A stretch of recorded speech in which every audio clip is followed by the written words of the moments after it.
오늘은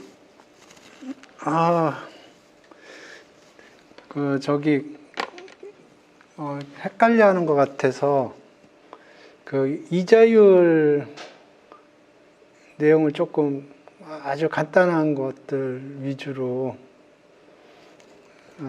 생각을 해보겠습니다. 그래서 제가 옛날에 이 퀀티파이라는 그 유튜브 보고 조금 이해하는 데 도움이 됐는데, 거기서 설명하는 게 있었는데 그거 스타일로 한번 설명을 해볼게요. 일단 이자를 보면 크게는 제가 보기엔 두 가지가 있는 것 같아요. 고정금리가 있고 변동금리가 있어요. 그래서 예를 들어서 이제 내가 은행에 가서 돈을 빌린다고 그러죠. 예를 들어서 집을 사는데, 우리나라는 어떤지 모르겠는데 그 집을 사는데, 그러니까 예를 들어서 집이 10억을 빌린다고 그래 보죠. 10억을 빌리면 그거 뭐라고 부르나 우리나라에서? 주택담보대출. 네, 주택담보대출. 그러면 그 대출 기간이 있겠죠?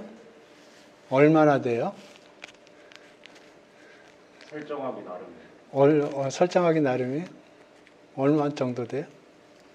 상품 따라서 기본으로 설정되어 있는 기간들이 달라가지고 어떤 상품을 대출하나에 따라서 그러니까 대충 티피컬하게 가장 작은 거는 2년입니다. 가장 긴 거는 이자 많이 내겠다 그러면 그만큼 연장해주지 않을까요? 나는 한 번도 해보지를 않아서. 근데 저는 내 딸이 미국에서 할 때 보니까 한 30년 하더라고요. 30년 하는데 고정금리로 할까 변동금리로 할까 그 초이스가 있더라고요. 그래서 고정금리를 했는데 고정금리가 변동금리보다 높겠죠. 여기서 대출 받은 사람 있나? 대출 받은 사람? 학자금 대출. 전세 대출. 오케이. 그럼 전세 대출 하면은 고정금리로 빌렸어요? 변동금리로 빌렸어요? 변동으로 빌렸어요. 네. 학자금 대출은? 고정 1.7%. 우와, 그렇게 싼 게 있단 말이야? 나도 좀 대출해 주지.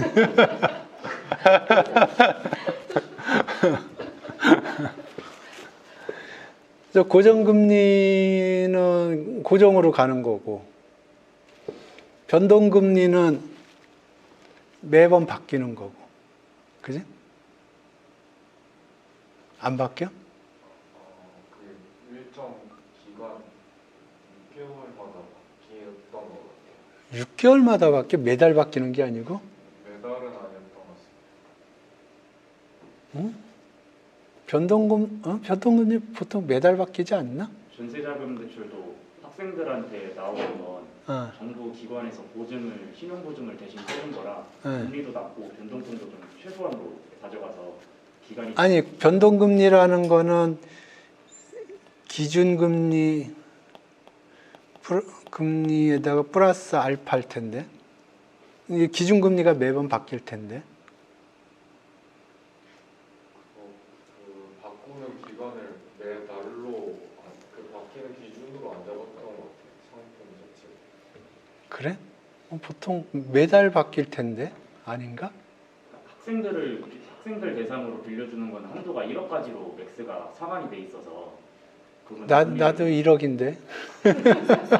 교수님께서는 대출을 받을 수 있는 상품이 아니라 그런 것 같습니다.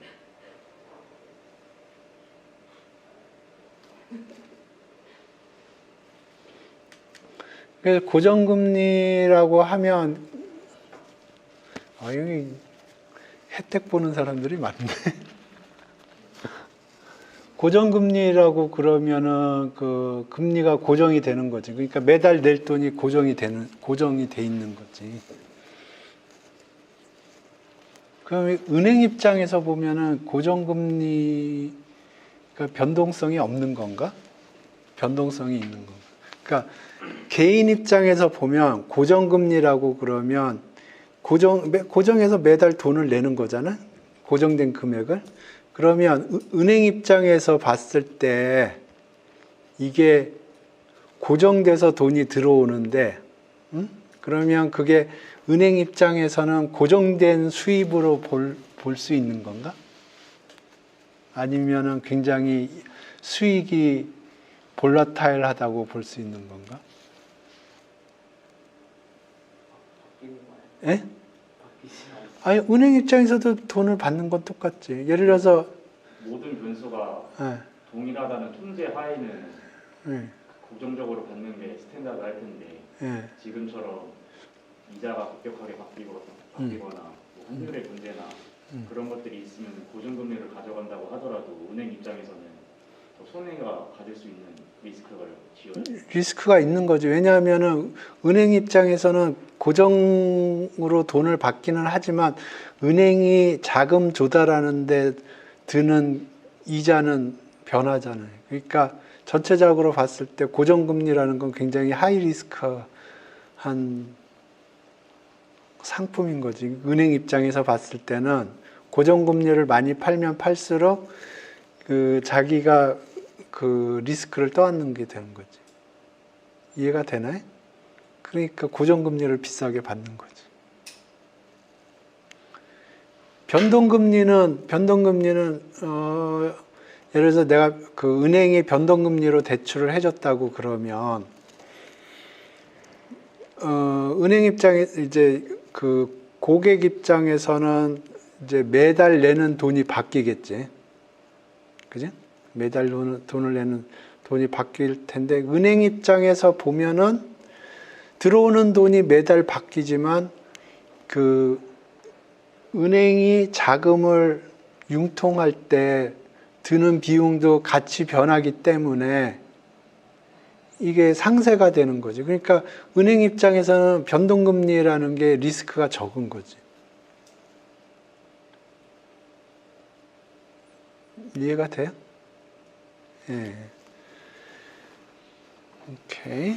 그래서 이 고정금리가 얼핏 보기엔 고정돼 있는 것처럼 보이지만 은행 입장에서는 그게 고정이 아니라는 얘기고, 변동금리가 우리가 내는 입장에서 보면 막 변하는 것처럼 보이지만 은행 입장에서는 굉장히 스테이블한 캐시플로우라는 얘기를 좀 하고 싶었고, 변동금리를 고정금리는 뭐 고정되니까 그렇게 뭐 고정된 캐시플로우고, 변동금리를 조금 더 보면 이 변동금리는 기준금리 플러스 알파란 말이에요. 그러면 예를 들어서 올 2022년이죠.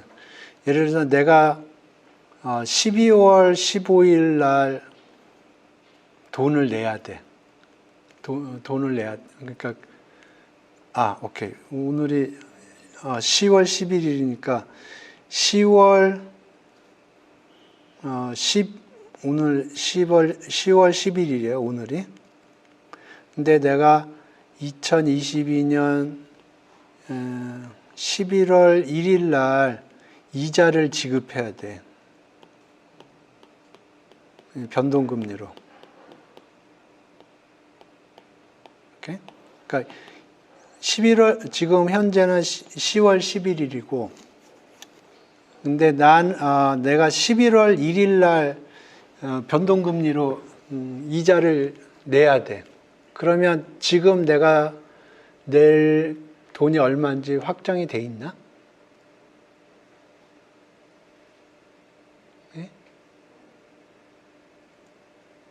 그러니까 지금 입장에서 이자가 얼마인지 안다. 지금 모른다. 11월 1일 날 가봐야 안다. 네? 안다. 1번. 안다. 모른다.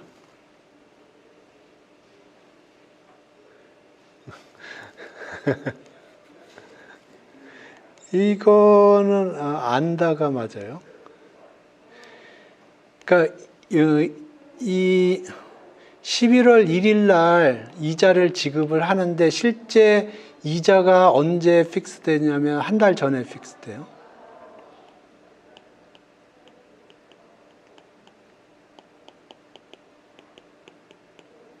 그러니까 10월 1일 날 이자가 얼마 날지가 결정이 납니다. 그리고 실제 이자는 한 달 있다가 지급을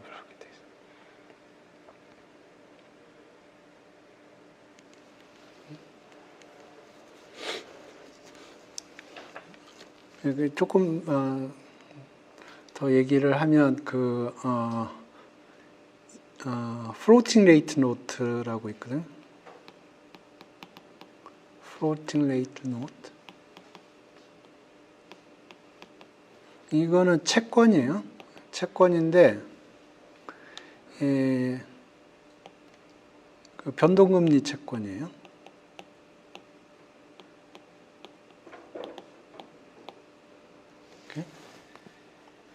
그래서 요 변동금리 채권에서 이자가 어떻게 계산이 되고 어떻게 지불이 되는지 그거 메커니즘을 좀 이해를 해보자고요.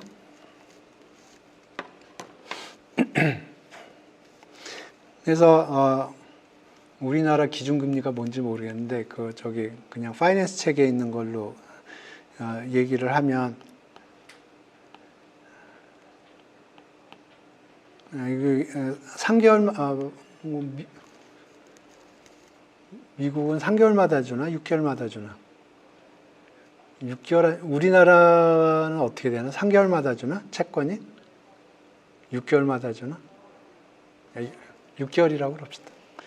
그래서 리보 6months 리보 플러스 1%라고 그래보죠.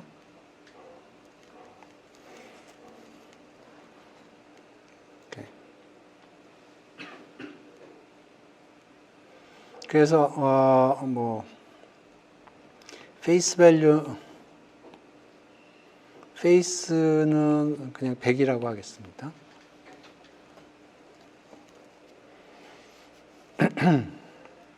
먼저 라이버부터 생각을 하면 라이버는 뭐냐면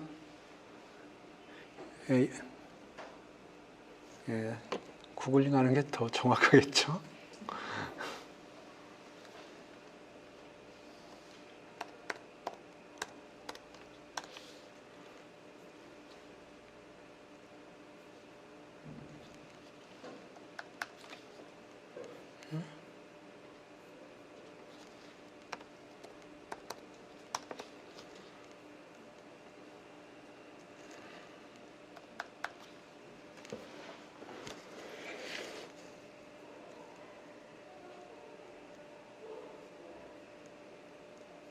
그래서 라이버는 런던 인터뱅크 오퍼 레이트라고 해서 런던에 있는 뱅크들끼리 서로 내가 얼마에 빌려갈게 뭐 그런 거예요. 그래서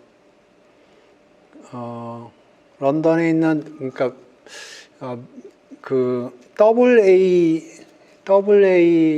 AA인 뱅크들이 서로 오퍼하는 레이트를 다 모아서 그 탑 25% 날리고 아래 25% 날리고 그래서 중간에 25%를 아마 에버리지를 할 겁니다.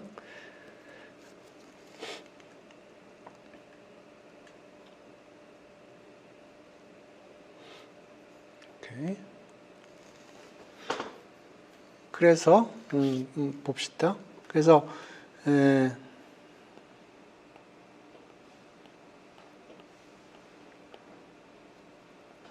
1년 동안만 그려보죠.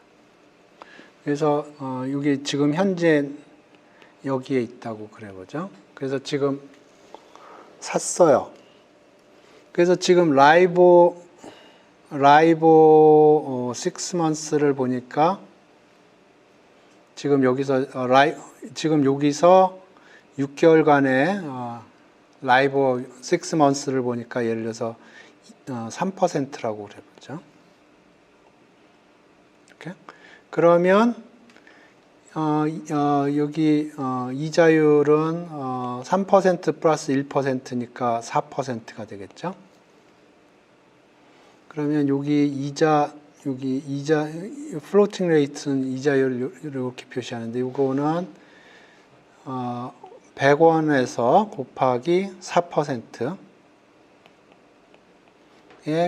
반년 동안이니까 0.5. 그래서 얼마인가?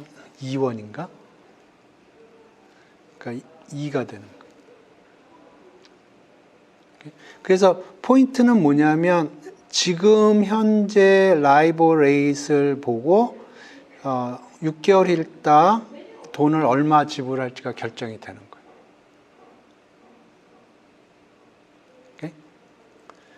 그러니까 6개월이 또 지났어요. 6개월이 지났어요. 시간이 또 지났어요. 그래서 여기에 왔어요. 근데 라이보가 예를 들어서 4%가 됐어. 그러면 이자율은 4% 더하기 1이니까 5%가 되고요. 그러면 여기가 5%. 그러면 5, 25, 2.5. 그래서 6개월 있다 2.5를 지불을 하는 거예요.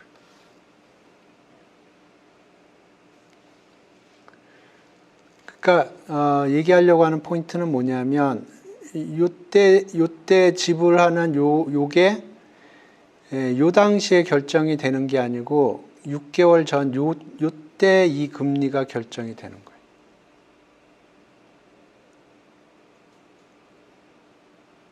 이렇게.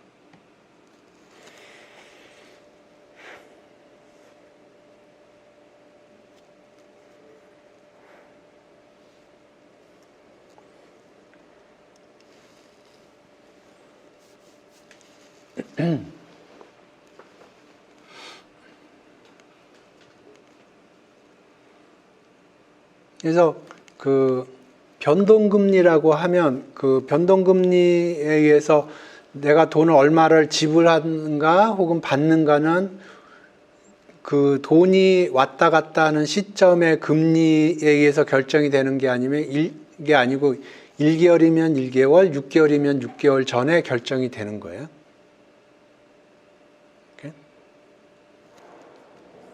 그래서 이제 예를 들어서 여기가 2023년 1월 1일부터 2023년 6월 30일까지 그러니까 내년에 요 기간 동안에 그 적용되는 변동금리가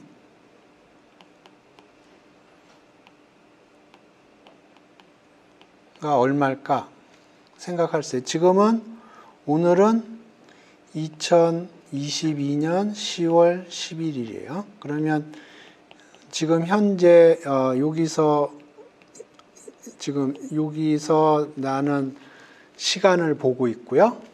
근데 내가 알고 싶은 거는 2023년 1월 1일부터 2023년 6월 30일까지 요 기간 동안에 적용되는 금리가 얼마일까 예측을 하고 싶은 거예요. 지금 현재. 그러면 요거를 forward rate이라고 부르는 거예요. forward라는 거는 지금이 아니고 forward라는 거는 not now. 지금이 아니라는 얘기고 지금 바라본 여기서의 금리가 어떻게 될 건가? 그걸 forward rate이라고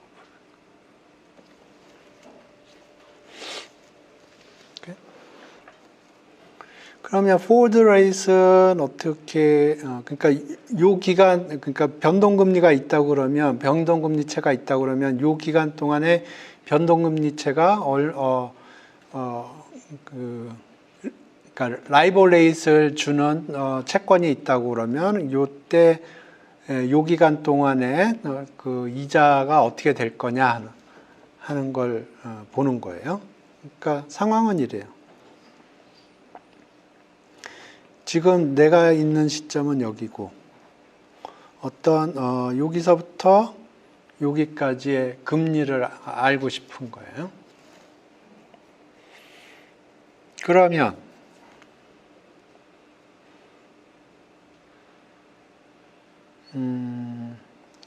일단 중요한 게 이게 요 금리 여기에 적용되는 금리를 뭐 F라고 그럴게요. 어떻게 계산하는지는 조금 생각을 해보고, 그러니까 요 기간 동안에 적용되는 기간, 이 기간 동안 적용되는 변동금리라고 그럴게요. 그러면 지금 현재 뭐 4%라고 그래 보죠. 어떻게 계산했는지는 모르지만, 그러면 시간이 지나서 내일 여기 오면 이게 변해 있어요. 응? 여기에 적용되는 금리가. 그리고 계속 변해 이게. 그러다가 요 날이 되면 더 이상 움직이지 않고 고정이 되는 거예요. 이 그림을 잘 이해를 해야 돼요. 그러니까 이게 2023년 1월 1일부터 2023년 6월 31일까지 적용되는 요 기간 동안에 적용되는 금리라고 그러면 이게 지금 4%에서 출발을 해서 시간이 지나면서 움직일 거라고요. 움직이는데 요 2023년 1월 1일이 되면 고정이 되는 거예요. 그래서 요 기간 동안에는 변동이 없어요.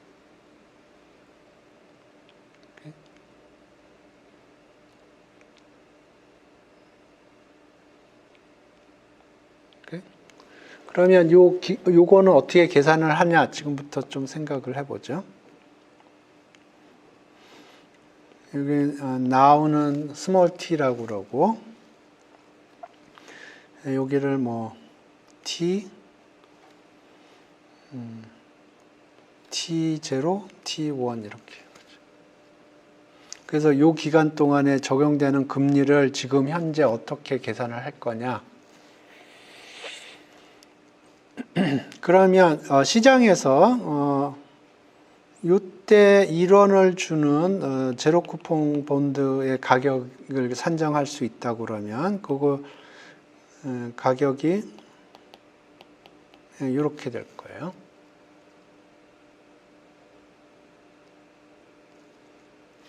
그리고 여기에서 1원을 주는 채권 가격이 볼 수 있다고 그러면 이렇게 될 거예요.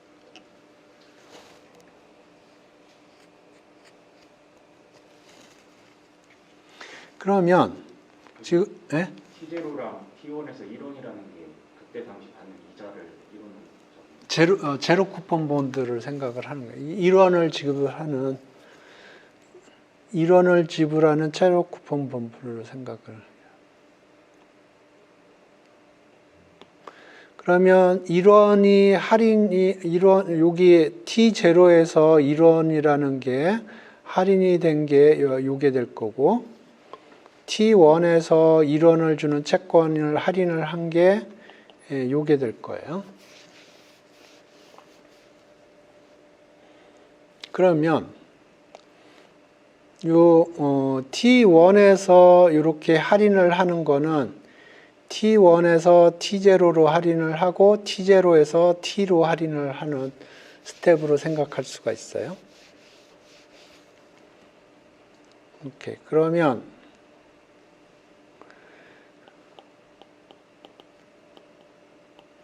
요거는 T1에서 할인을 한 거고요. 여기서 요만큼 할인한 거는 2에 마이너스 y라고 쓸게요. yield는 보통 y라고 쓰니까 T1 마이너스 T2 T0 곱하기 네, 이렇게 될 거예요.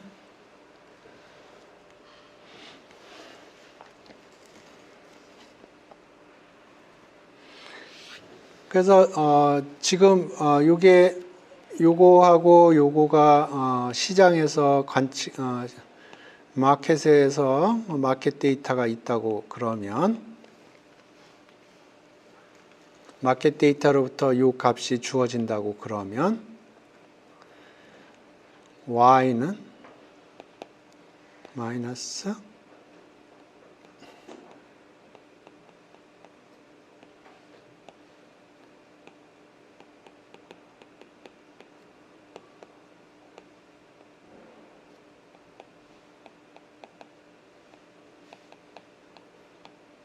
이렇게 될 거예요.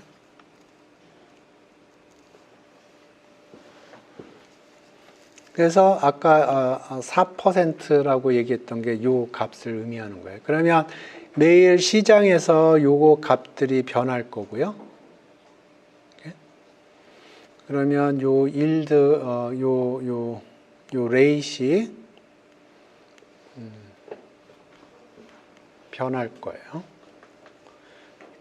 그래서 기억을 해야 될 게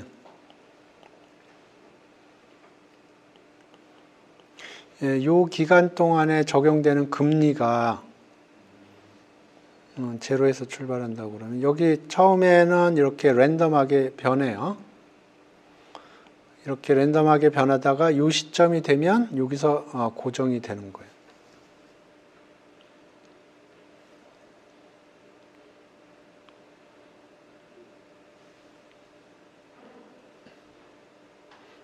이해됐나요? 그러니까 예를 들어서 매달 내가 변동금리로 돈을 지불한다고 그래봐요. 뭐 일일자로 그러면 10월 1일, 11월 1일, 12월 1일. 예? 그러면 요 11월 1일자 내가 돈을 얼마를 지불해야 될 건가는 그 이자는 이렇게 그 이자 계산은 요날 결정이 되는 거예요. 요날 결정해서 요날 지급이 실행이 되는 거예요. 그러니까 11월 1일 날 지불해야 될 이자 금액은 11월 1일 날 결정이 되는 게 아니고 10월 1일 날 결정이 되는 거예요. 그리고 12월 1일 날 내가 돈을 지불해야 될 이자는 뭐 어떻게 이렇게 그 금리가 이렇게 움직이다가 11월 1일자에 결정이 나면 그 11월 1일자 금리를 이용을 해서 돈을 지불하게 돼 있는 거예요.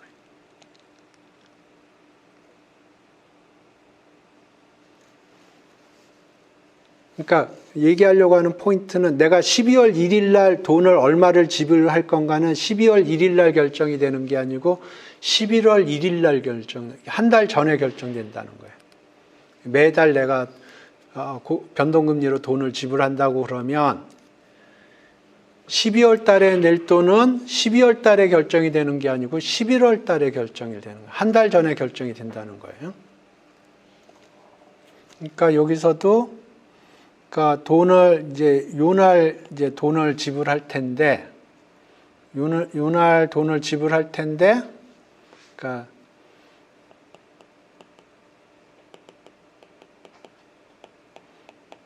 이자는 T1의 이자를 지불할 텐데 실제로 얼마 지불할지는 이때 결정을 하는 거예요.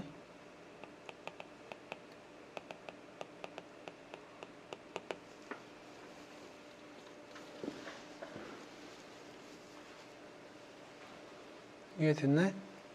교수님 질문 있는데 예, 저 T0 전에 이렇게 그래프 네. 이렇게 그리잖아요. 예. 근데 예를 들어서 이거, 그러니까 저 앞에 있는 이런 변동 있는 게 네. 그러니까 T0보다 전에 만약에 9월 1일자에 그 채권 가격이 정해져서 그때 포워드 레이트를 하나 알면 저는 그날 하나 찍고 그러면은 그 다음 날이 돼야지 또 다른 점을 하나 찍고 그런 식으로 해서 다 예, 찍어서 이렇게 예. 이 그래프는 어떻게 보면은 현재에서 과거를 바라보는 그래프라고 아니, 지금 여기, 내는 여기 있다고 치고. 근데 그러면은 저 PT 콤마 라지 T1이랑 PT 콤마 스몰 T0랑은 마켓 데이터인데 예. 그러면은 저 사람이 저기 제로 시점이 있다고 치면 예. 뭐 1일 한 칸 더 가서는 마켓 데이터가 없어서 점을 못 찍지 않나요? 그날의 데이터가 있겠지.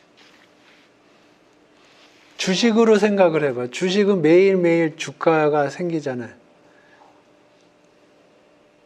지금 저 사람이 저기 있으면 사람이 요 날은 여기 찍고, 요만큼 또 가서 여기 찍고, 또 움직여서 요거 찍고, 또 가서 시간이 지나면서 마켓 데이터에 따라서 이렇게 찍히는 거예요. 그러면 사람이 만약에 저기 두 번째 칸에 있으면 예. 그러면 이제 점을 두 개를 찍고 세 번째 점은 모르지. 이거는 모르지. 그럼 이거는 어떻게 보면은 이 그래프는 T0 시점에 와서야 저 그래프가 어떻게 움직였었나를 알 수 있는 그렇지. 예. 네, 감사합니다. 미래는 볼 수가 없지. 그러니까 그날의 채권 데이터가 있으면 거기로부터 요 Y 값이 결정이 되고 그러면 그날 요 점이 찍히는 거지. 이만큼은 모르는 거지. 어떻게. 근데 내가 얘기하려고 하는 포인트는 이게 계속 변한다는 거예요. 변하는데 요 점이 되면 여기서는 고정이 되고. 네, 이해했습니다. 됐나? 그러면 요걸 다시 쓰면 y는 마이너스 t1 마이너스 t0 로그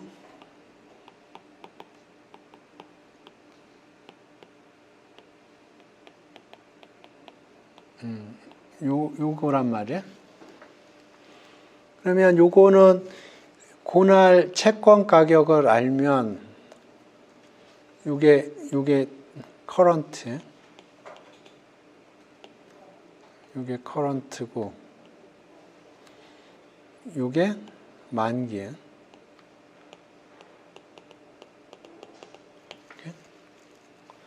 그래서 이제 이 T1이 T0로 가면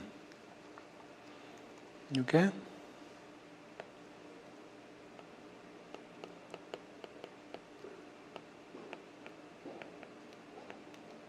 이렇게 되죠.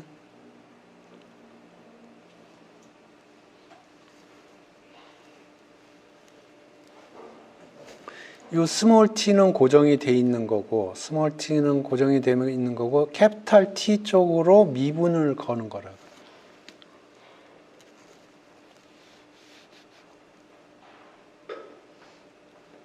오케이? 그래서 이게 forward.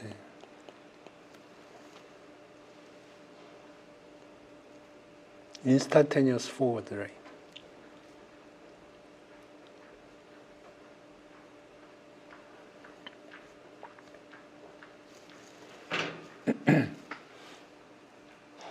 그래서 요거는 어떻게 해석할 수 있냐면은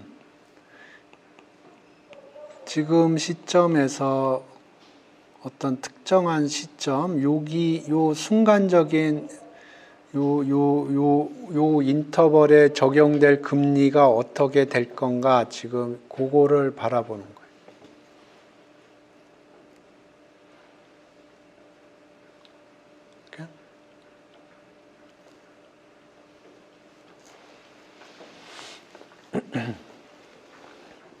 자, 그래서 이거를 예를 들어서 테이블로 이렇게 표시를 한다고 그래 봐.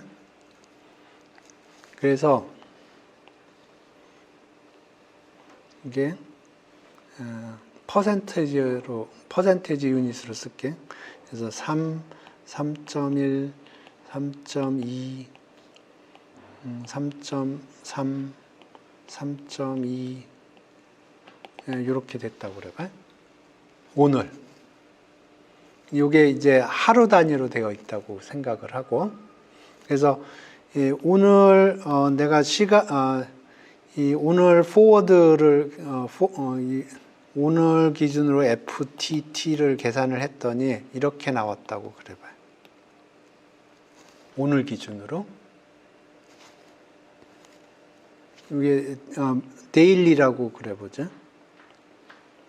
그러니까 이게 오늘 날짜로 바라본 내일의 이자율, 오늘 바라본 모레의 이자율, 오늘 바라본 3일 있다 이자율, 4일 있다 이자율, 데일리 이자율이 이렇게 계산이 됐다고 그래요. 오케이? 이해됐어요? 오늘의 인스탄테니어스 포워드 레이시 이렇게 표로 만들어졌어요. 10월 11일. 여기가 10월 11일. 오케이? 하루가 지났어요. 그러면 이제 하루가 지났어요. 그러면 나는 요 날이 있을 거예요. 그러면 10월 12일부터 있겠지. 요 날짜의 포워드 곡선을 봤더니 여기가 3이고 여기가 3.1, 여기가 3.3, 여기가 3.25 이렇게 변했다고 그래 봐요. 그러니까 이게 10월 11일자고 이건 10월 12일자에 요렇게. 그러니까 10월 12일자에는 10월 11일자 데이터가 없죠.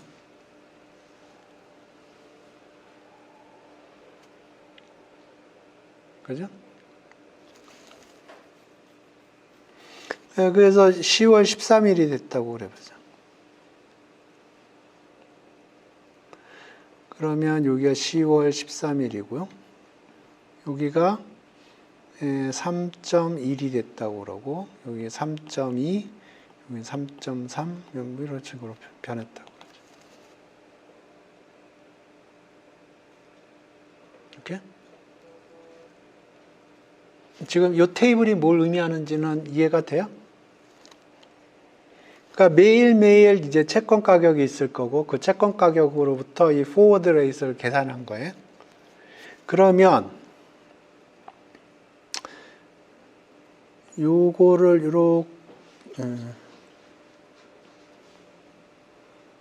요렇게 보면 요게 RT를 보는 거예요. 숏 레이스를 보는 거예요.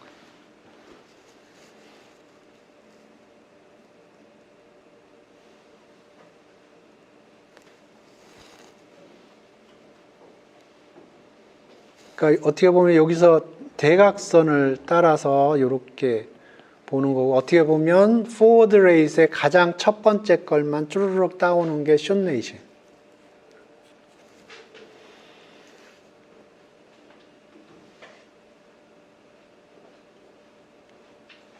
네. 그러니까 저걸 다 계산할 수 있다는 시점은 다 지나고 나서 계산하는 거죠. 그날 저 숫자가 나오는 거지. 근데 그러면 10월 11일 날 네. 그 10월 11일, 13일, 14일 저거는 포워드 레이스. 포워드에서 계산해서 계속 요거는 오늘 날짜고 그러니까 오늘 10월 11일이잖아요. 그럼 오늘 스몰 t의 10월 11일이 들어오는 거고 채권이 쭉 다 있다고 그러면 요걸 이용을 해서 요 y 값을 계산을 할 수 있겠지. 그러니까 여기가 10월 11일 근데 예를 들어서 여기 나는 10월 15일 걸 계산하고 싶다. 그렇게 할 수 있죠.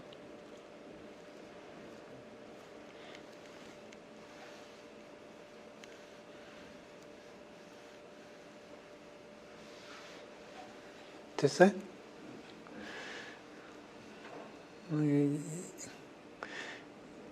근데 예를 들어서 내가 이렇게 여기 이렇게만 보겠다.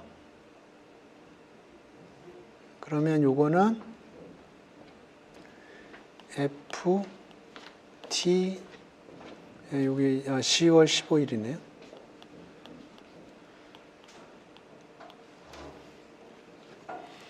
그러니까 이렇게 보겠다 그러면 만기가 10월 15일인 forward rate을 small t를 변화시키면서 보는 거죠.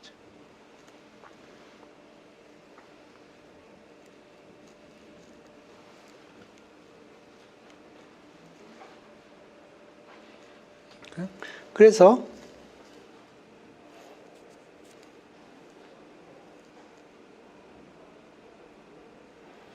요걸 보면 오케이.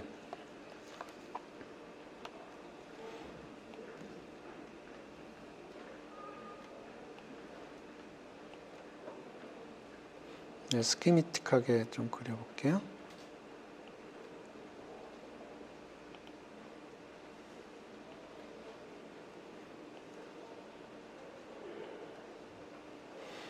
예, 시간이 지나면서 여기 10월 11일, 10월 12일 이렇게 가는 거예요.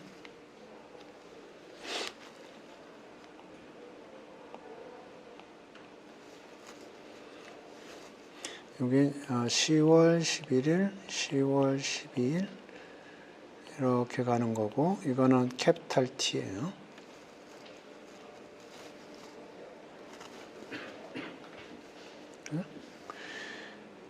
그래서 요놈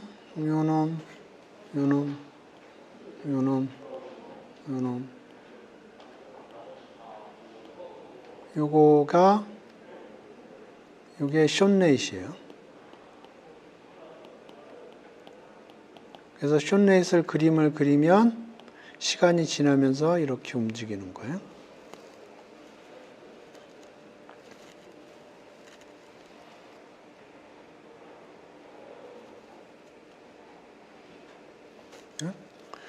그 다음에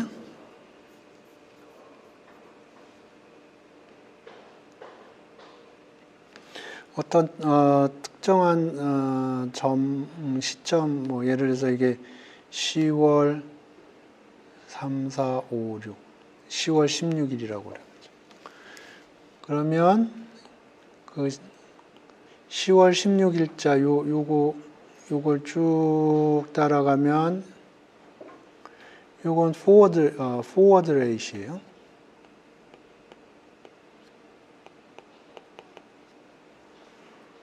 그래서 forward rate는 어떻게 되냐면 이렇게 움직이다가 끝.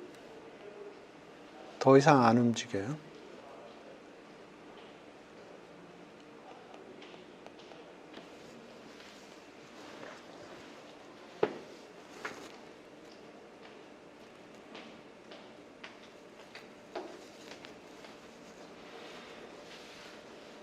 숏레이스는 계속 움직이는 거고, 숏레이스는 시간이 지나면서 계속 움직이는 거고, 포워드 레이스는 캐피탈 T를 지나가면 이제 더 이상 의미가 없는 거예요. 오케이? 그래서 우리가 HJM 모델에선 이걸 모델링을 했어요.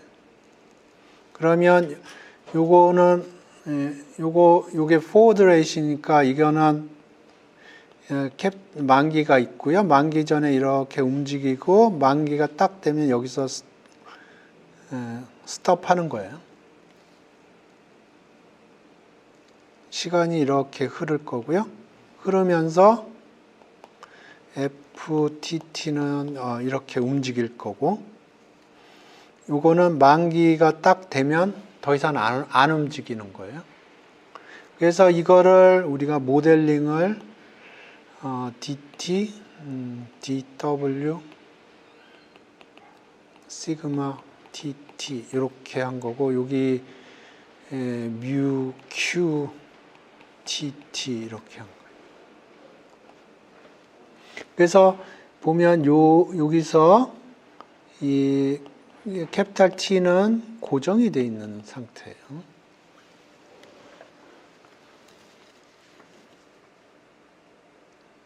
그러니까 요 테이블로 보면 여기 있는 숫자들이 어떻게 움직일 건가 하는 거를 모델링을 한 거예요.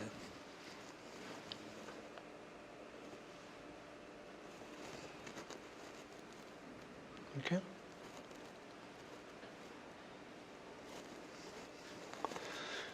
숀 네이슨 이제 여기로부터 우리가 이제 숀 네이트 다이나믹스를 만든 건데 RT는 시그마 T, DW, QT, DT, 뮤 이렇게 표현한 건데 이게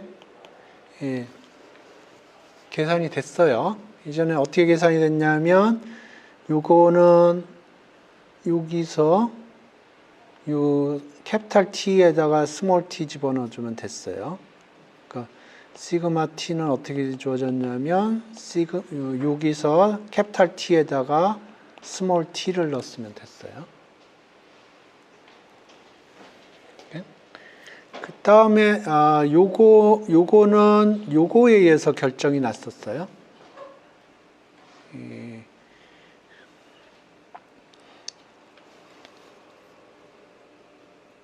어떻게 됐었냐면 뮤 TT는 시그마 TT 인테그랄 시그마 TT 프라임 DT 프라임 TT인가 이렇게 됐었어요.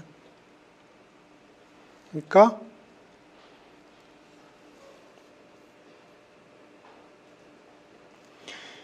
요거에 의해서 요게 결정이 났었고요. 저 기억이 맞다면 이런 식으로 결정이 났었고요. 그 다음에 숀 네이트 다이나믹스는 요거는 요렇게 결정이 났었고 요거는 조금 복잡하게 결정이 났었는데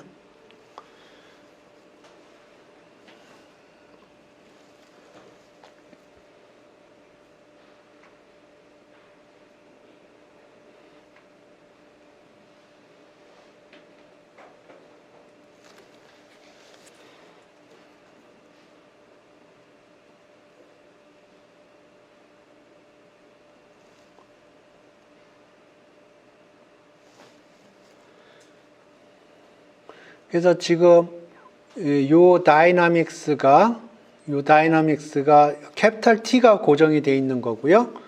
그 얘기는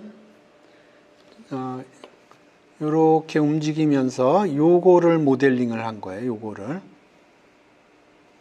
캐피탈 T가 고정이 된 상태에서 요 숫자들이 어떻게 움직일 거냐 그거를 모델링을 한 거고요. 그랬을 때 이 HJM 모델의 메인 포인트는 뭐냐면 요게 주어진다 그러면 리스크 뉴트럴 메저 하에서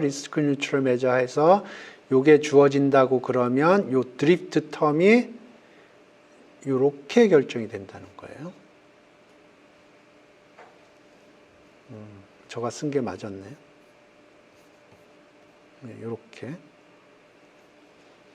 요렇게 결정이 된다는 거고요. 그 다음에 숀 네이트 다이나믹스가 주어지고 이 숀 네이트 다이나믹스는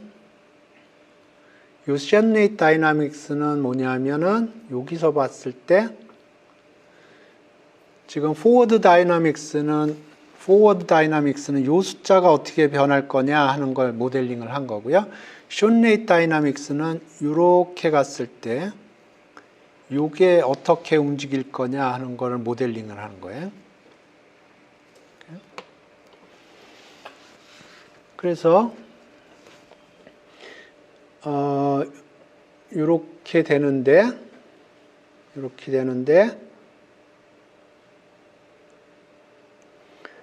요게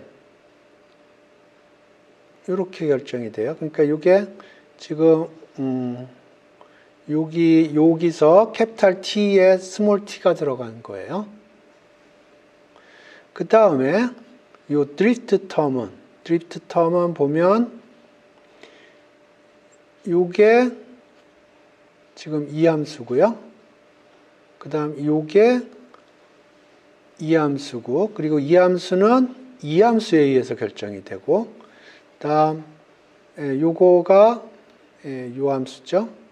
그건 요거에 의해서 결정되고. 그러니까 지금 여기 드리프트 텀이 4개가 있는데 요거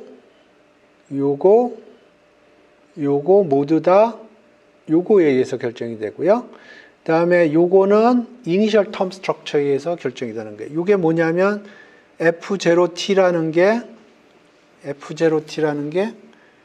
이거예요. 이게 F0T예요.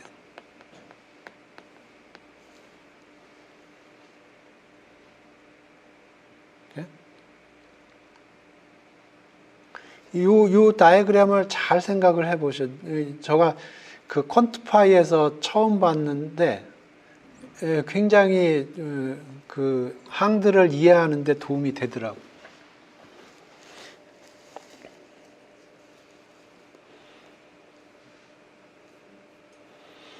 그래서 이 숏레이트 다이나믹스도 보면 요 볼라틸리티는 요거에 의해서 결정되고, 이 드리프트는 기본적으로 요거 플러스 이니셜 텀 스트럭처에 의해서 결정돼요.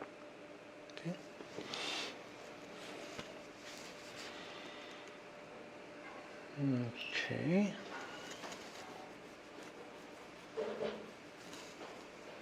그러면 이자율 관련된 금융 상품들이 뭐가 있을까 좀 생각을 해보죠.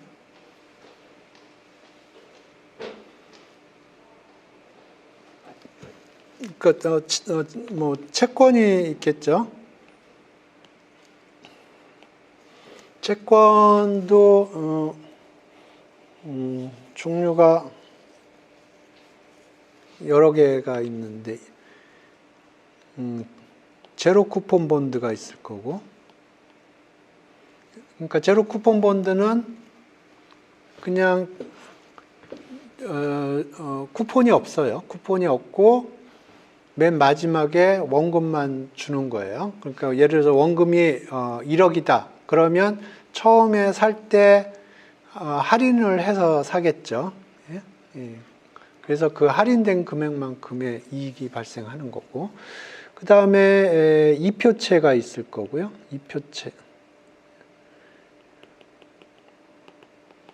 이표채는 쿠폰이 있어요. 그래서 뭐 6개월이면 6개월, 3개월이면 3개월마다 이제 쿠폰 지급하고 맨 마지막에 이자를 원금을 지불을 하는 거죠. 그 다음에 아까 봤던 floating rate note.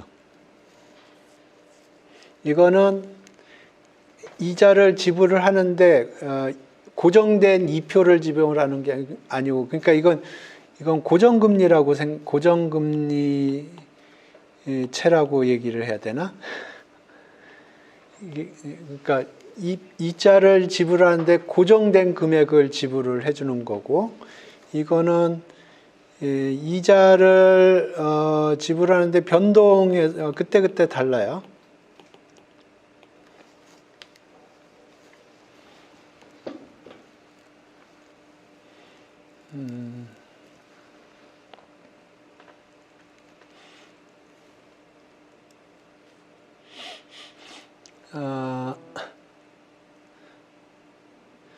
그다음에 요 채권이고요. 그다음에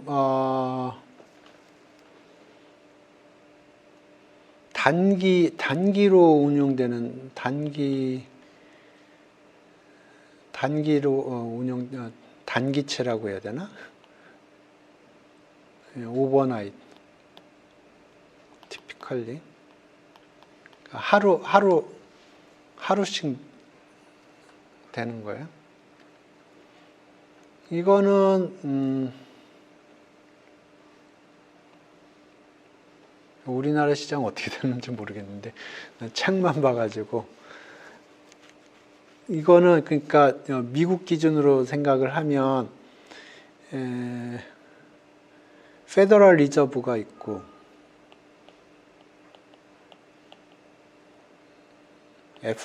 페더럴 리저브 뭐라고 그러나? FR이라고 부르네.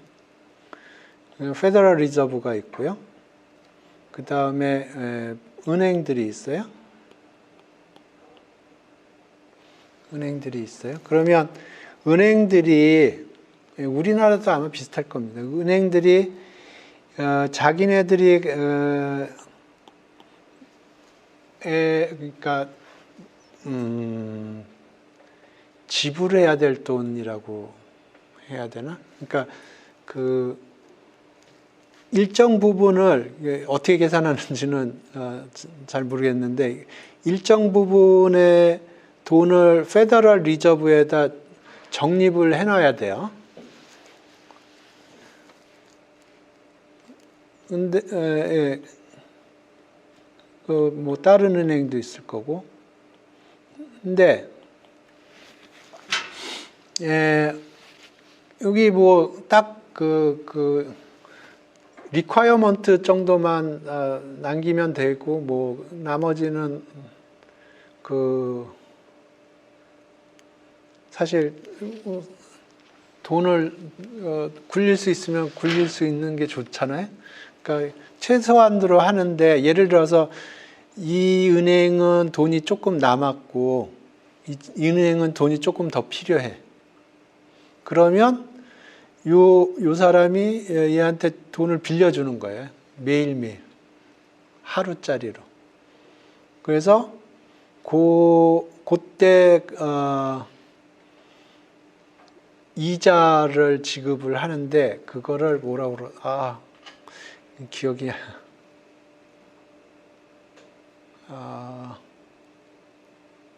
뭐라고 그러는데?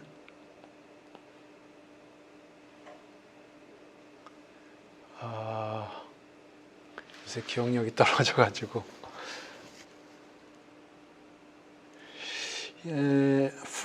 프라인가?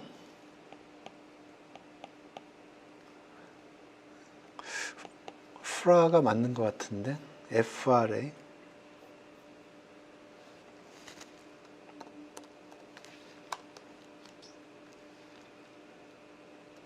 프라는 포워드 레이트 어그리먼트 그런 것 같은데? 말씀하신 거 OIS는 아니죠? 이게 그런데 OIS가 아니고 이름이 있는데 F로 시작하는데 소니아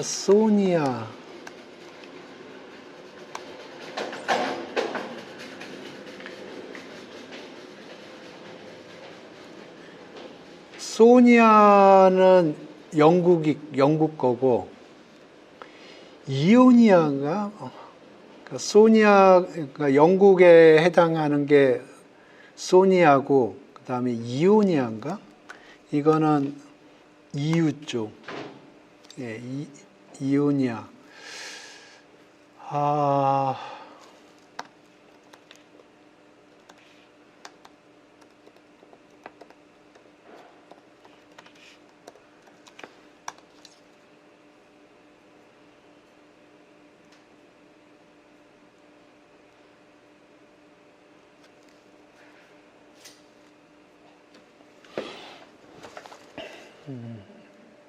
OIS인가?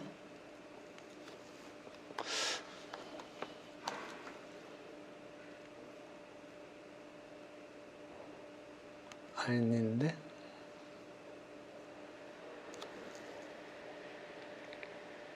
F로 시작하는데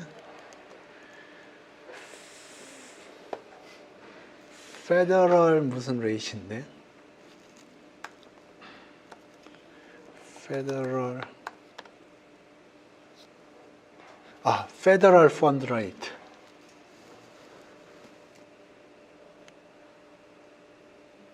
예, Federal Fund Rate이라. 그래서 이걸 60%는 맞췄네. 3개 중에 2개는 맞췄네. Federal Fund Rate이네. 영국 아마 우리나라도 있을 거예요. 우리나라도.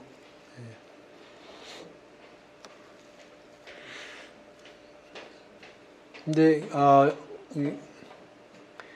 그래서 Federal Fund Rate 이런 것도 있고 영국에서 라이보도 하루짜리가 있거든요. 라이보도 있고. 우리나라 기준금리는 뭘까? 있을 텐데.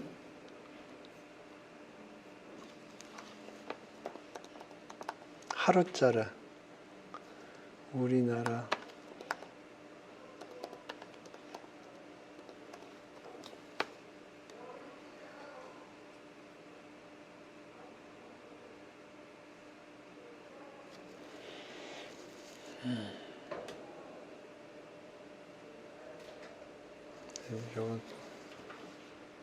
영어로 된 책만 읽어가지고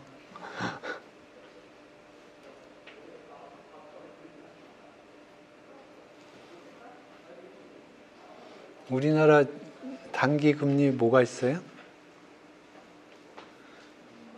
옛날에 30일짜리 CD 금리 많이 얘기하던데 단기 금리로.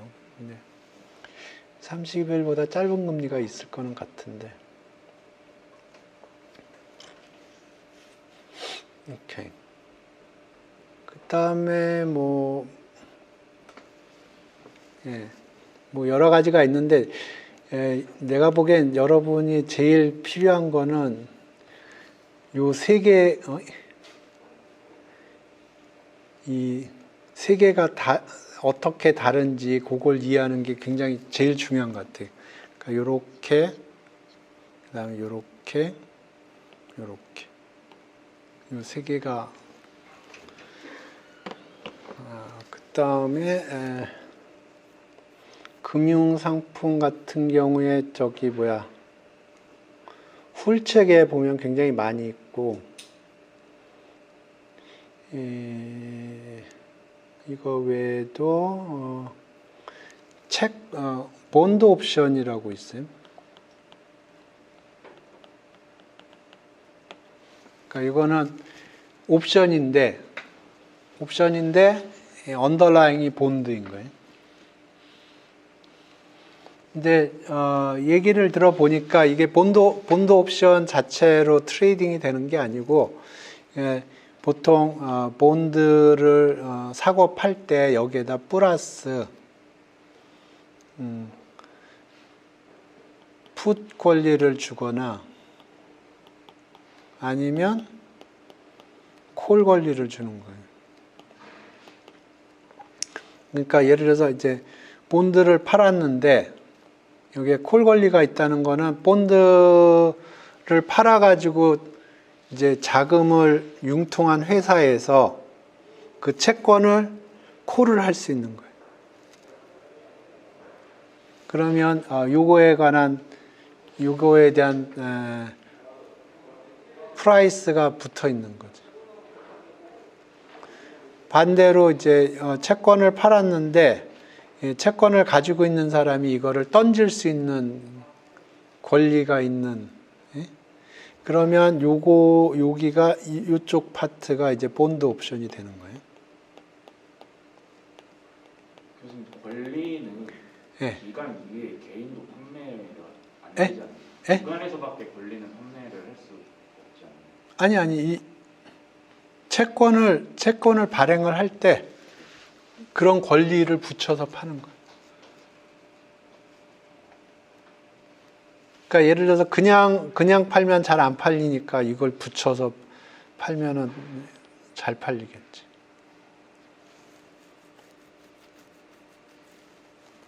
그럼 풋 권리로 생각을 하면은 제가 어디서 저 채권을 기관에 사왔을 때 풋 권리라고 하는 거, 예.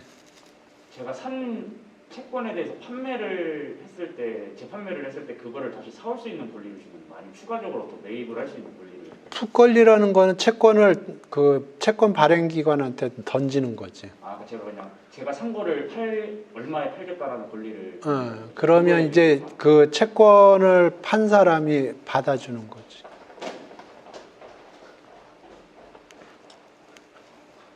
그리고 여기 콜은 채권을 판 사람이 가지고 있는 권리예요. 그러니까 예를 들어서 내가 단기적으로 돈이 부족해서 이제 채권을 팔기는 하지만 내가 곧 상황이 좋아질 거니까 그때 되면 내가 다시 사드리겠다 그런 생각도 있을 수 있으니까. 근데 내가 보기에는 이 풋을 주면 채권을 더 비싸게 팔 수가 있지. 그러면 자금을 융통하려고 하는 회사 입장에서는 조금 더 많은 자금을 가져올 수 있는 거고, 이 채권을 사는 사람 입장에서는 조금 돈을 더 주기는 하지만 그만큼 리스크를 적게 테이크하는 거지. 근데 이 콜 권리는 내가 보기에는 조금 별로 없을 것 같아. 풋은 많을 것 같은데. 왜냐하면 이 풋 권리가 있으면 채권 사는 사람 입장에서는 좀 시장이 이상하게 돌아가네 그러면 야 사가라 다시 떠넘길 수가 있으니까. 네?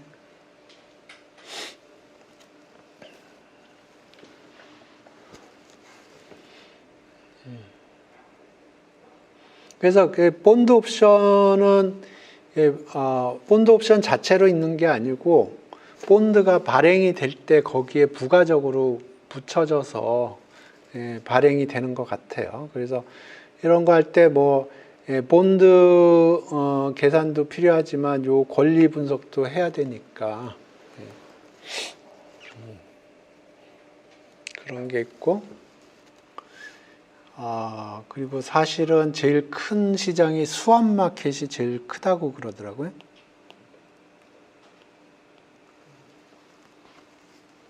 이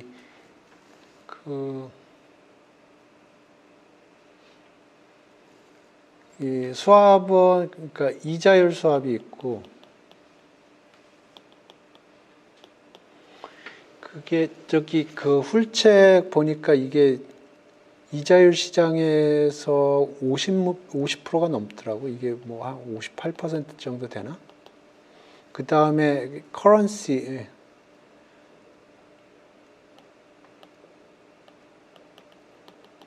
수압이 한 3% 되나? 그 이자율 시장에서. 그러니까 수압이 거의 뭐 한 3분의 2 가까이. 수압 시장이 이자율 시장에서 수압 시장이 제일 큰 것 같아요. 근데 이 수압 시장은 뭐 개인이 플레이하는 시장은 아닌 것 같고. 그 훌책 읽어보니까 히스토리가 조금 나오던데 제일 먼저 나온 그 수압이 이 커런시 수압이더라고요. 기억이 안 나는데 정확하게 기억이 안 나는데 IBM하고 월드뱅크인가? 월드뱅크가 커런시 수압을 했는데 하나는 그러니까 이 월드뱅크가 무슨 좀 리스트릭션 트레이드 뭐 하는데 좀 리스트릭션이 있나 봐요. 오퍼레이션 하는데. 그래서 도이치마크인가? 도이치마크가 필요했나 뭐 그런데 그래서 IBM이 도이치마크를 주고 여기서 US 달러를 주고 뭐 그런 식으로 스와핑을 했더라고요. 아니면 거꾸로. 그래서 조금 놀랬던 게 이자율 수압이 저는 제일 먼저 나올 줄 알았는데 커런시 수압이 먼저 나왔다고 그러더라고요. 훌책에 의하면. 근데 아닐 수도 있지. 그 전에 저거 보면 수압이라는 건 굉장히 내추럴한 아이디어이기 때문에 뭐 수압이라는 거는 서로 뭐 바밤바하고 뭐 바꿔본 그런 바꾸는 거니까. 그래서 이자율 수합이라고 하면 두 개의 카운티파티가 있고, 그래서 한쪽은 고정금리를 주는 거고, 다른 쪽은 변동금리를 주는 거죠.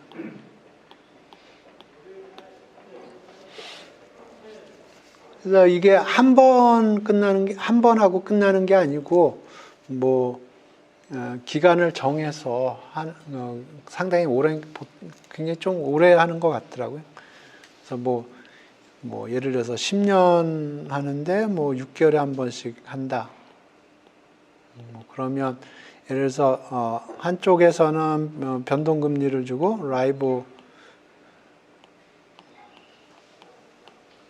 한쪽에서는 라이보를 주고 한쪽에서는 고정금리니까 예를 들어서 4%다.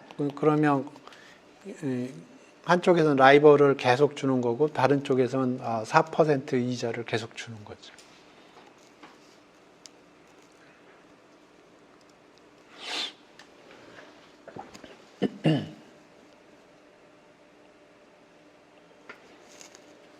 근데 이게 제가 보기에는 굉장히 이 금리 이거 하는 게 굉장히 시장이 클 거라는 생각이 드는 게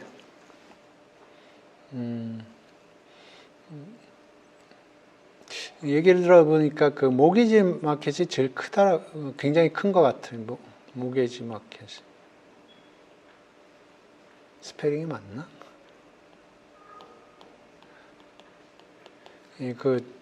주택 살 적에 그러니까 집을 사거나 꼭 집이 아니어도 되는데 집이라고 그러면 이게 보통 한 30년 이렇게 되는데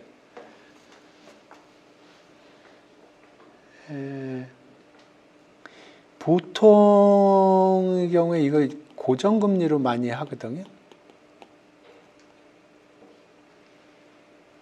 그러니까 고정금리로 대출이 이루어진다고요.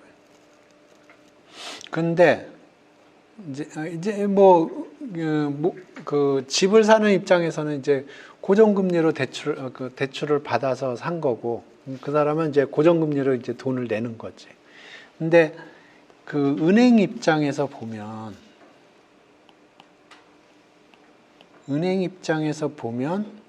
이제 집을 산 사람이 이 사람이 집을 샀어요. 집을 산 사람이 고정금리를 주는 거예요. 그죠? 근데 이 뱅크는 어떤 입장이냐면은 뱅크는 이자율 곡선이 보통 이렇게 되는데 은행 입장에서는 요걸로 대출을 해준 거예요. 장기 이자로 30년짜리니까 여기 고정금 30년짜리 그러니까 이쪽이죠. 이쪽으로 대출을 해준 거예요. 근데 돈은 어떻게 가져오냐면 이쪽에서 가져와요. 이 금리에서. 그래서 고정금리를 받고 그러면 은행은 요 단기 이자로 가져오거든요. 단기는 보통 변동금리고. 그러면 얘는 변동으로 이제 돈을 줘야 되는 거예요.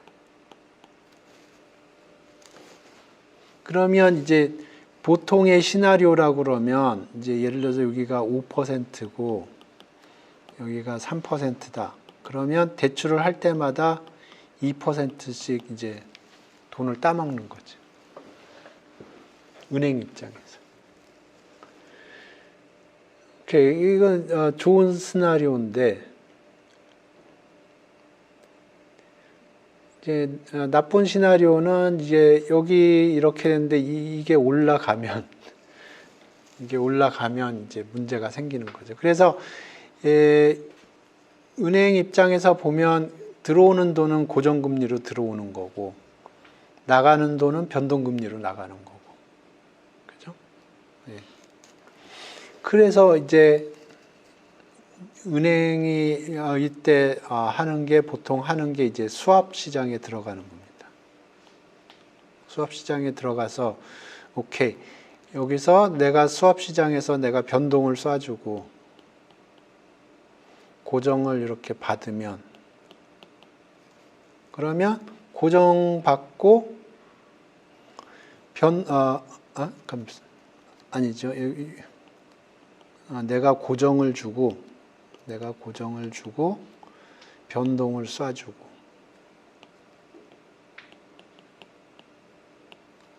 그러면 이 고정금리 받아서 이걸 이쪽 고정금리로 쏴주고 그러면 여기 변동금리를 받아서 이 변동금리 쏴주고 그러면 리스크가 해칭이 되는 거죠. 그러니까 은행 입장에서 원래는 고정금리를 받고 변동금리를 지불을 해야 되는데 그러면 이제 뭐 상황이 좋을 때는 돈을 많이 벌겠지만 상황이 안 좋으면은 안 좋아지니까 이 수합 시장에 들어가서 변동금리하고 고정금리를 바꿔치기를 해주는 거지. 그러면 이 리스크가 많이 해지가 되는 거죠. 그럼 이쪽 카운터파티는 누가 될까?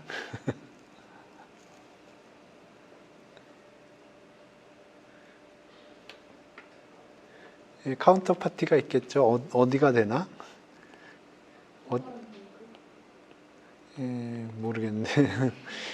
연기금, 수업에서 항상 궁금했던 게 지금 대표적인 예시를 이제 은행으로 주체를 들었는데 은행과 서로 다른 이해관계를 가진 상대가 존재를 해야지만 그렇죠. 무한히 그러니까 내가 지금 물어보고 있는 게 그거잖아.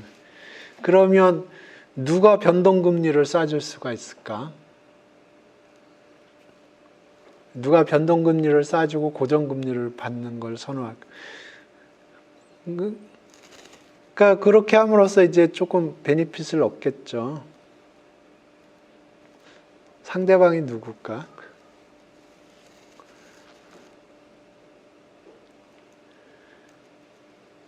그러니까 내가 보기에는 이쪽 사이드가 사람이 많을 것 같고 이쪽이 좀 적겠죠. 그러니까 이쪽 사이드한테 프리미엄을 주겠지. 수요 공급의 원칙에 의해서.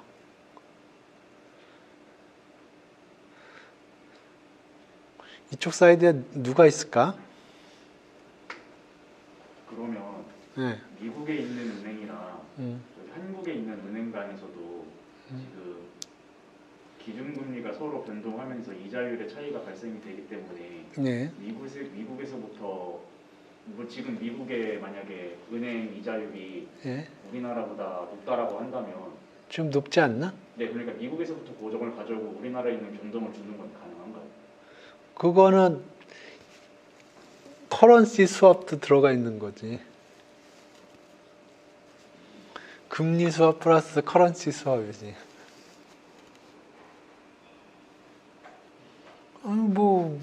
못할 게 뭐가 있어.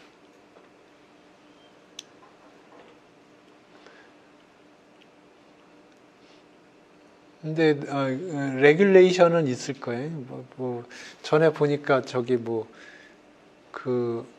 코인 가지고 하는 거 그거 불법이었던 것 같던데. 김치 프리미엄 받아 먹으려고.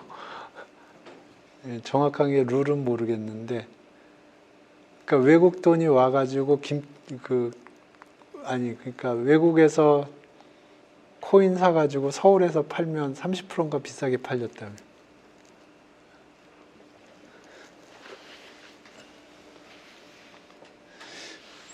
누가 이걸 사나? 잘 모르겠는데. 얼핏 생각이 안 나네.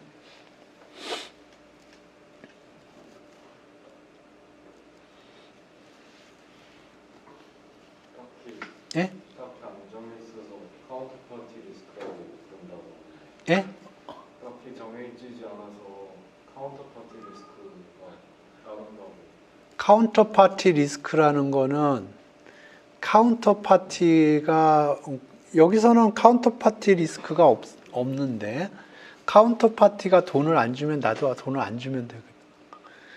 물론 그걸로 인해서 이제 그 트랜잭션을 했으면 내가 돈을 땄을 텐데 그 트랜잭션이 일어나지 않아서 그 돈을 못 따는 경우는 있겠지만 이 카운터 파티 리스크는 그렇게 큰 것 같지는 않아요. 그러니까 상대방이 돈을 안 주면 나도 돈을 안 주면 되거든. 그러니까 카운터 파티 리스크라는 건 카운터 파티가 그 계약을 언어 안에서 거기서 발생하는 리스크거든요. 그러니까 뭐 카운터 파티 리스크는 있긴 하지만 그렇게 심한 것 같지는 않아요. 왜냐하면 카운터 파티가 돈을 안 쏴주면 나도 그만큼 돈을 안 쏴주면 되는 거니까. 그리고 돈을 여기서 쏴줄 때 그냥 차이만큼만 쏴줄 거예요. 그러니까 예를 들어서 내가 100만 원 주고 제가 110만 원 나한테 쏴준다고 그러면 걔가 나한테 10만 원만 쏴줄 거예요, 아마. 100 가고 110만 원 오는 게 아니고 그냥 10만 원만 쏴줄 거예요.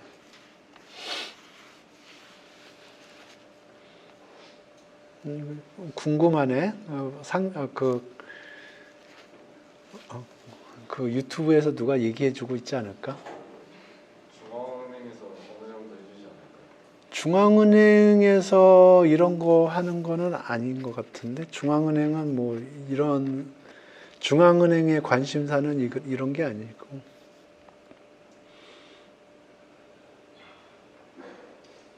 그 미국에서 페니메 뭐 그런 데가 이런 거 해준 거 아닌가?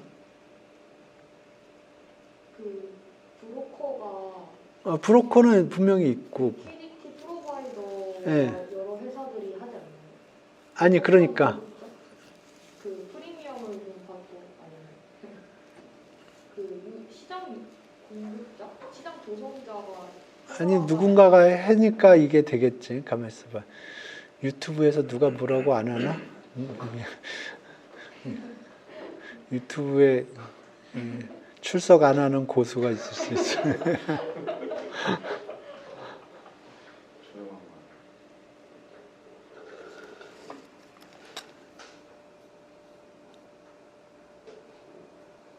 조용한 것 같은데? 구글링에서 찾아오는 사람 출석 인정해준다 그러면 알려주지 않을까요?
오케이, 여기 여러 가지 플레이어들이 있네요. 포트폴리오 매니저.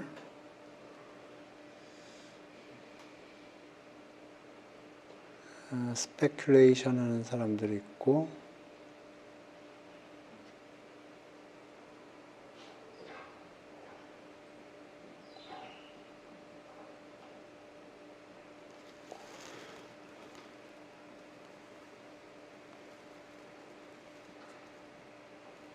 오케이. 여기 보니까 이런 사람들이 있네요. 그러니까 예를 들어서 그 기업이 그 이표체를 발행을 했어요. 이표체를 발행을 해서 이제 하면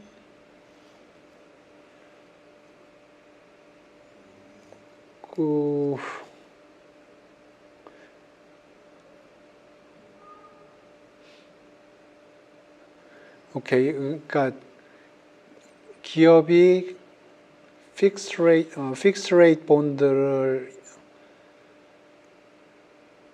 이슈를 하면 이제 픽스 레이트를 지불을 해야 되는데 고정적으로 픽스 레이트를 지불을 해야 되는데 그러니까 픽스 레이트 본드를 이슈를 했어요.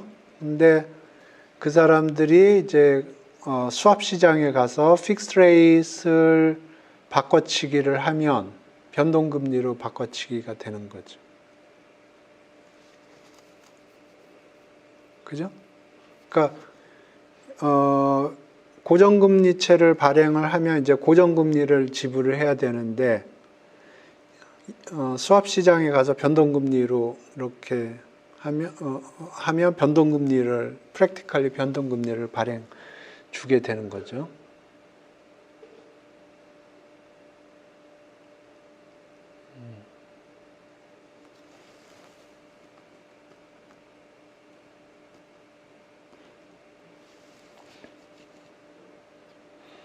오케이. 그러니까 채권 이슈하는 사람들의 채권 시장에 거기 수합 시장에 들어가서 그 채권의 성격을 좀 바꿔주는 그런 게 있을 수가 있고,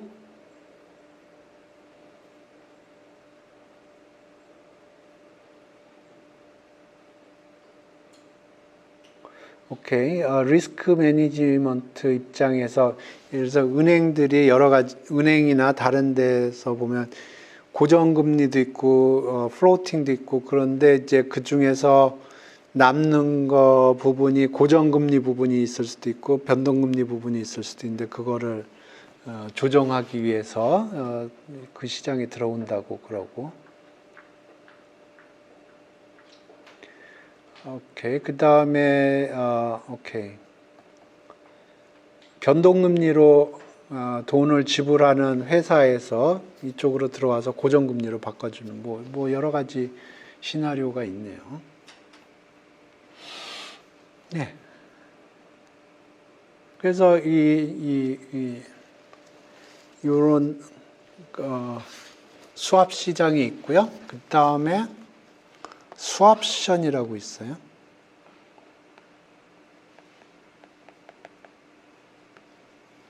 그래서 이 수합션은 뭐냐면 수합에 들어가는 옵션이 있는 거예요. 그러니까 고정금리를 주고 변동금리를 받고 이쪽에 있을 수도 있고 아니면 이쪽에 있을 수도 있어요. 그래서 이쪽으로 그러니까 이 옵션을 행사를 하면 이제 수합 시장에 수합 컨트랙트에 들어가게 되는 거죠. 이쪽에 들어오는 옵션이 있을 수도 있고 이쪽에 들어오는 옵션이 있을 수 있고.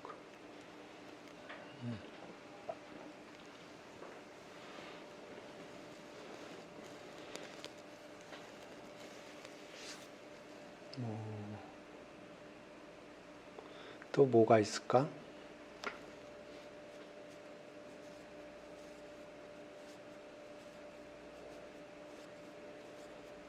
예. 대충 이 정도인 것 같은데요.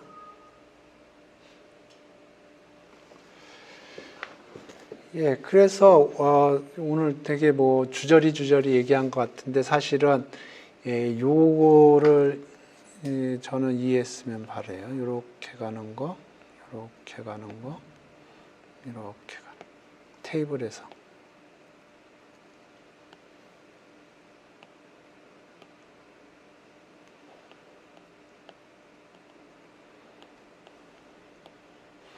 그래서 우리가 그 HJM 모델에서 이게 HJM 모델에서 모델링을 한 게 여기에 있는 숫자들이 어떻게 변동할 거냐 하는 걸 모델링을 한 거고요. 숀 레인 모델은 이쪽입니다.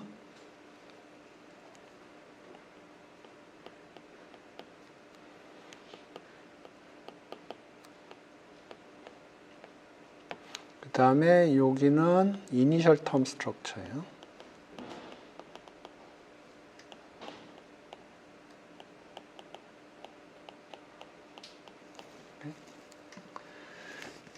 그래서 여기 그리고 여기에 나오는 숫자들은 다 이자율 관련된 숫자들이고 그리고 그 이자율과 관련된 금융 상품들을 개략적으로 알아봤습니다.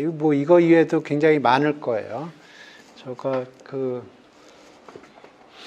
풀책에서 대충 봤는데 그 중에서 중요하다고 생각되는 금융 상품들을 소개를 해봤습니다. 뭐 질문 있어요?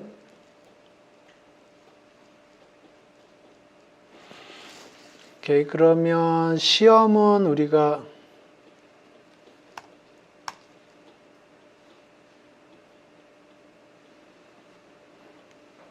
날짜는 그대로 하는데 저녁 7시부터 9시까지 이렇게 보겠습니다. 오늘 수업 여기서 종료하겠습니다.